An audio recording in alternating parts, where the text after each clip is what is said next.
So Luka actually is going on a historic stretch. He's like doing ridiculous numbers right now, putting up something crazy. Luka Doncic's last 14 stat lines, 39, 10 to 10, 35, 11, 39, 10. And like, y'all see it. These video game numbers, man. In the last 14 games, Luka is averaging 35, 11, and 10. My goodness. 35-point triple-double, nearly 2 steals with a block or half a block, shooting splits of 53, 40, 81. Wow, across the board, an increase. You know, one of the things that Luka struggles with the most throughout his career has been three-point shooting and free throw shooting. This season, the three-point shot has been much better than normal, but the free throw shooting still kind of been around the same. So 81% from the charity stripe is actually pretty impressive. The problem, however, is that while Luka is doing all this recently, the Mavericks they've been losing games. You know, since the All-Star break came back, they have not been able to bounce back as much as people thought, especially since the gap between where they once were at the time to where they could have been around the top 4 seed was pretty close. Now it's a bit much wider because they've been losing games as of late, as you can clearly see. So it's going to be kind of tough. A lot of people are saying that Jason Kidd is a problem. A lot of people, you know, they point fingers. So Luka's having a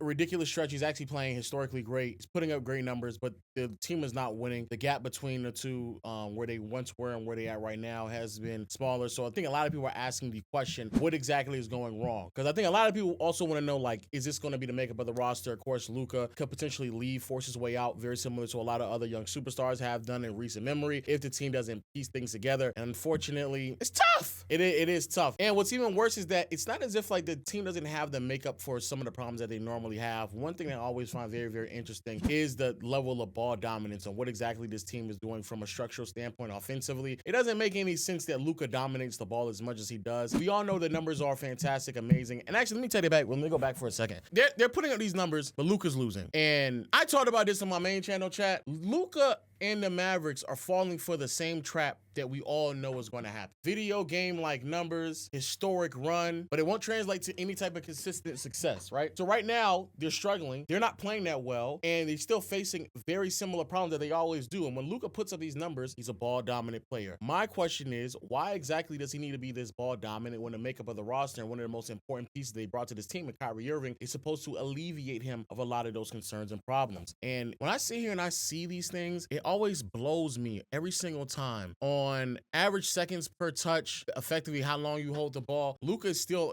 near the top, averaging nearly 6 seconds. This is a little bit better than what it was last season. Yeah, Luka was at the top or second most with Trae Young. Last year, Luka was at the top, and right next to him was his teammate and his ex-teammate named Jalen Brunson. But as you can clearly see, Luka's normally been at the top of these conversations. He's dropped a little bit in terms of average seconds per touch, but he's still up there. He's up there quite a bit. Time of possession, he leads the league as well, which is just ridiculous. So my question is, what's the point? What is the purpose? Because even though we all know these numbers are great, they're historic, they're amazing, they're fun to talk about and watch, we all know that Luka is a player. The numbers he puts up are great. What he's doing is amazing. But if it's not translating to wins, which we all know it's not, why exactly are we going to even operate and run basketball like this? But more importantly, if you're going to run your team like this, where Luka is as ball dominant as he has been, what's the point of even making the adjustments and their roster addition of someone like Kyrie Irving? Why not just go get great defensive players, three-point shooters? It just doesn't make any sense. People sitting here saying in the chat, Jason Kidd is a problem. I've been up and down on J Kidd. I think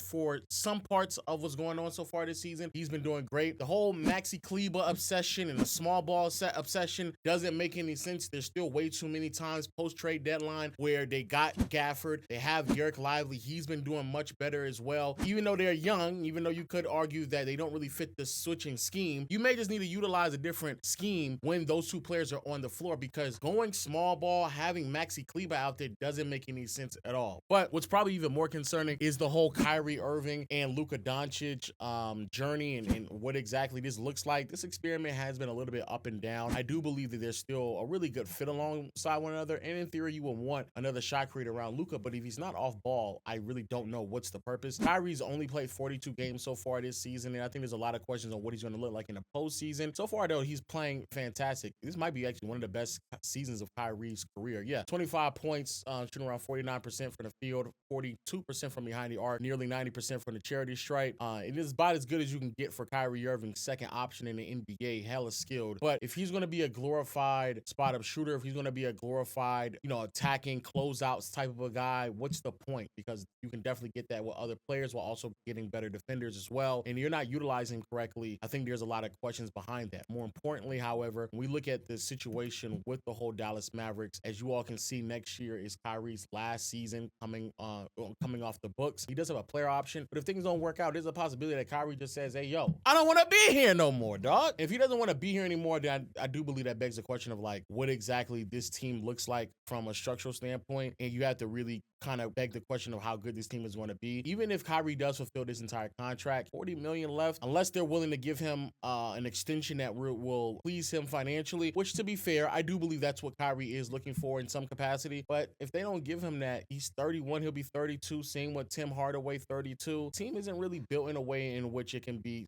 very successful long term. And if Kyrie does leave next season because he's on an expiring contract, that does beg the question of what you want to do with Luka, because after next season, he will also only have 1 year left on his deal also. So I don't want to jump the gun. I don't want to make it seem like I'm pushing for Luka to be out in Dallas, because that's certainly not what I want. I think, he's been amazing so far early in his career. He's been a historic player and he's been playing fantastic. But I do believe that these are some of the preliminary stages and steps to a team that is losing a little bit of control and identity on who they are. And if you are Luka, I know you're trying to win. You're trying to build a legacy. You're trying to do something that is beyond, first round exits or barely making the playoffs. And speaking of which, when we do look at the standings, I think that's where I think a lot of more questions kind of pop up, because as of right now, a couple of weeks back, the Mavericks were in way better situations. Right now, they're a game ahead of the Lakers, 2.5 games behind the Golden State Warriors. If we go to Tankathon, the Dallas Mavericks have the 21st easiest schedule. So they have a fairly easy schedule. They do have a couple of tough matchups, though. They still have the Denver Nuggets. They still have OKC twice. They do have the Sacramento Kings, but it's not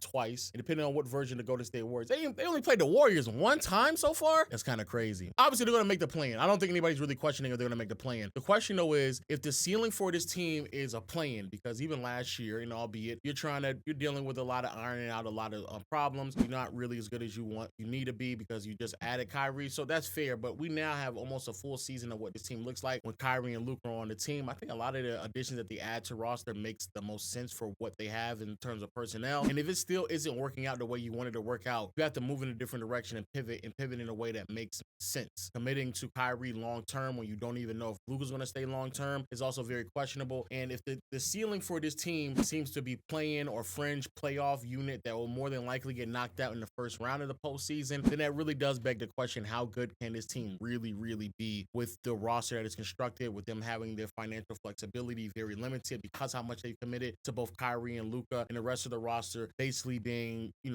maxed out analytic wise, because there's a bunch of three-point shooters surrounding Luka. The level of dynamic play isn't there on offense. And of course, from a statistical standpoint, Luka's going to continue to put up numbers. He's going to be amazing, fantastic, superb. But if it's not translating to wins, it does beg the question, how long will Luka stay? Like I told y'all before, I talked about this in one of my videos on the main channel. W plug in the chat. I just talked about like how it's an ongoing cycle. Matter of fact, I think I can get the screenshot. Yes, sir. This is the NBA hell right here. Great stats, which then say that the teammates aren't good enough, which then leads into no championships. And because there's no championships, then he'll start getting criticized. But then it's going to be hard to criticize him because he has great stats. The only way he can escape the criticism is if he puts up great stats. But we all know that the only way you get those great stats is if you have mediocre teammates that allows you to do that. So it's a cycle. And so that's where Luka's stuck in that. Luka is stuck in NBA hell and he can't get out of it because the only way,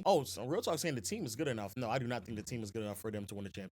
Absolutely not. I don't, Jason Kidd is a bad, I don't even know if Jason Kidd's a bad coach. I don't want to say it because I feel like early in the season, I felt really good about him. I did feel really, really good about J Kidd. The non-big lineups playing Maxi Kleber at the 5 is annoying. I cannot deny that. That's annoying. But I'm also not going to sit here and say that he's just egregiously bad. Because at the end of the day, even let's just say he is bad, to the chat, who do you replace him with? Who's a coach that you replace him with? Because didn't Luka start his career with a good coach and Rick Carlisle? Didn't he start it? You saying D'Antoni, they're going to run the offense the same way they're basically running it now. You saying Bud, they're basically going to run the same offense the way they're doing it now because Bud didn't have this nigga Giannis running off ball. So I don't know how Luka's going to start going off ball. So yeah, like a Western Conference Finals appearance is not enough, real talk, to convince this nigga to stay on the team. Sorry, it's not. He's not gonna stay. He's 25 now, chat. Does Kyrie stay? If you're Kyrie Irving, y'all get knocked out in the first round, do you stay? Yes or no, chat? Do you stay? If you niggas barely make the play-in, do you stay? No, nope, nah, no, hell no, fuck no, no, nah, fuck, okay.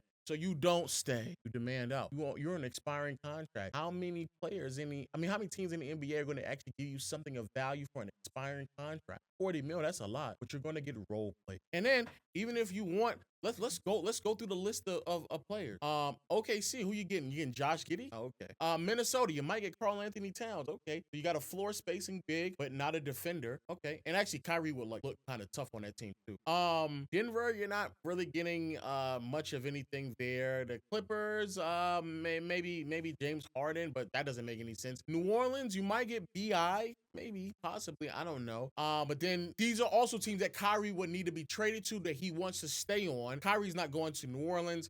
Sacramento's probably not giving up anyone. Phoenix, at best, Brad Beal, but probably no, not anyone. Lakers, I guess you're getting D'Angelo Russell, but that doesn't really do anything for this nigga. Okay.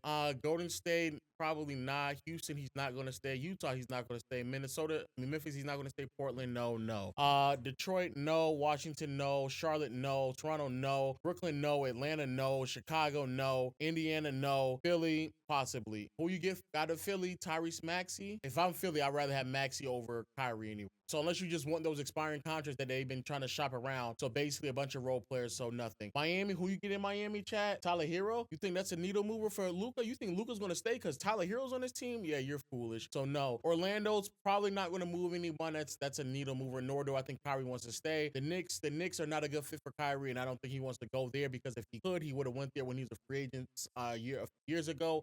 Milwaukee, no. Cleveland, no. He's not going to go back to Cleveland, and he's not going back to Boston. So there you go.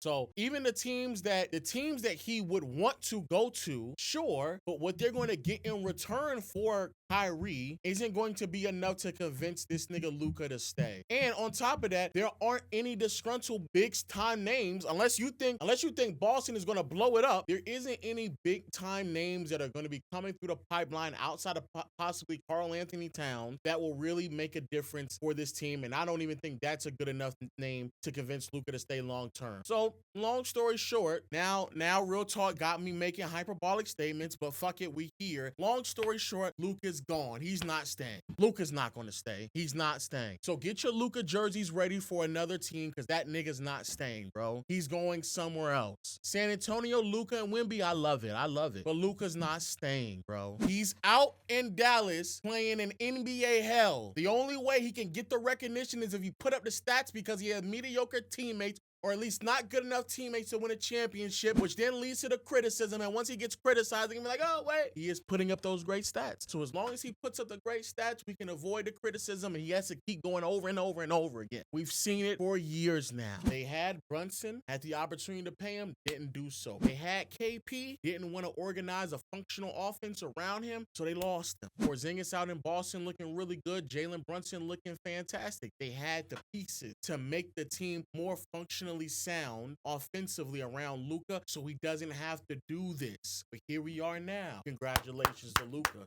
He puts up great numbers. He's fantastic. He's sensational. He's a beast, a statistical anomaly. But what will it lead to? A championship? No. A finals appearance? No. A Western Conference appearance? Maybe. But what I do know it will lead to, chat, you know what it's going to lead to? You know what it's going to lead to? A trade demand. That's what those numbers lead.